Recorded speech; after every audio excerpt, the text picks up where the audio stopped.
मागे तुम्हाला व्हिडिओमध्ये सांगितलं होतं की 8-9च्या पिरियडमध्ये वातावरण ढगाळ होणार आहे।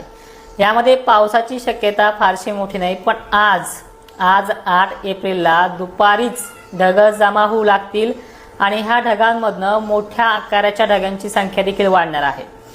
मराठवाडा विदर्भातल्या सर्व जिल्ह्यांमध्ये दुपारनंतर आभाळ यायला सुरुवात होईल आणि ह्या आभाळामधनं पावसाची शक्यता मात्र नाहीये।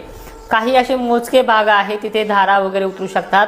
1-2 गावखेड्यामध्ये सर्वांना धाक नाहीये। लातूर असेल, बुलढाणा जिल्हा असेल, नांदेड असेल, हिंगोली असेल, वाशिम असेल, इकडे परभणी असेल आणि जालन्यात सुद्धा।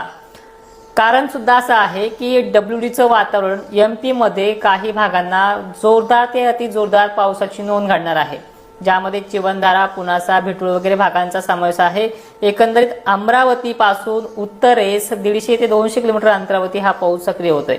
त्यामुळे या भागामध्ये महाराष्ट्रात मोठे सटकारे किंवा धाक नाहीये, पण वातावरण मात्र एवढं ढगाळ होणार आहे की काही ठिकाणी शेतकऱ्यांना धाकधूक वाढेल। त्या फोनमुळे, त्या वातावरणामुळे तुमचे कॉल सारखे येतात, त्यामुळे हा व्हिडिओ बनवतोय। एवढी मोठी काही चिंता नाहीये, पण ज्यांना त्यांचा लाखोंचा माल उघड्यावरती पडलेला वाटत असेल त्यांनी आज तो झाकून ठेवला तरी चालतोय। विशेष म्हणजे मराठवाडा आणि विदर्भ दुपारी 2 वाजतापासून ढगांचं आगमन सुरुवात करेल। इकडे पश्चिम महाराष्ट्रातल्या उत्तरेकडील भागांमध्ये म्हणजे खानदेश, जळगाव, धुळे, संभाजीनगर, अहिल्यानगर, बीड, परभणी, जालनासह विदर्भातल्या सर्व जिल्ह्यामध्ये आणि मराठवाड्यातल्या सर्व जिल्ह्यामध्ये हे वातावरण ढगाळलेलं असणार आहे। तर आता या व्यतिरिक्त जास्त काही सांगायचं झालं तर हे वातावरण संध्याकाळच्या क्लिअर होऊन जाईल, डायरेक्ट चांदण्या उघड्या पडतील, त्यामुळे टेन्शन घ्यायचं काम नाही। सकाळच्याला गारवा आहे, दवबिंदू पडतायत, त्यानंतर रात्री गारवा पण जाणवतोय, दिवसभर वारे पण असतात, त्यामुळे पावसाचं डेव्हलपमेंट फारसं मोठं नाही।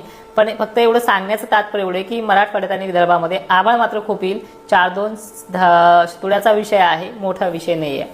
तर आता पुढची गोष्ट अशी आहे, स्कायमेटने एक अंदाज दिलाय की गेल्या वर्षीच्या तुलनेमध्ये 5% पाऊस कमी आहे। आपण रिपोर्टमध्ये 13% कमी सांगितलं आणि सगळेजण सांगतात की नॉर्मल पाऊस वर्कआउट करणार आहे, नॉर्मल पाऊस पडणार आहे। मग कोरड्या दुष्काळाच्या गप्पा कोणी मारल्या होत्या?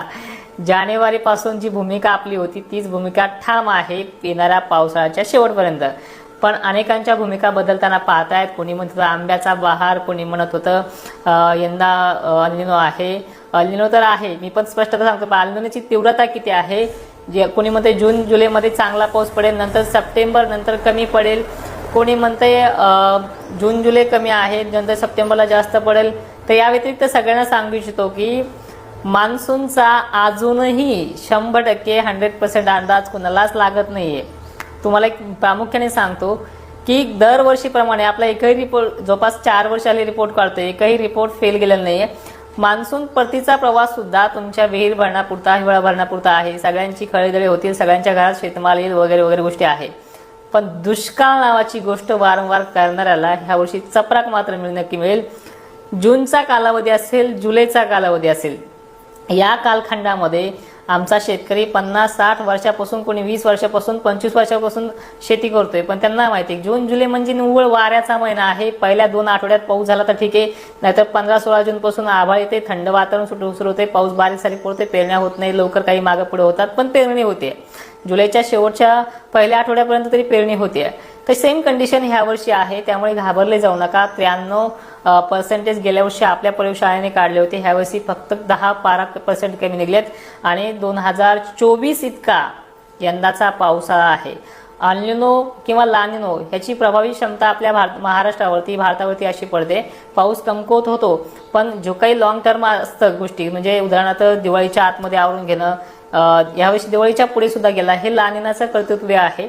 लानिना जितक्या लवकर ऍक्टिव्ह होईल तितक्या उशिरा तो जातो, त्या पद्धतीचा ते कंडिशन्स असतात, ते तुम्हाला मागे पण व्हिडिओमध्ये मी सांगत गेलेलो आहे।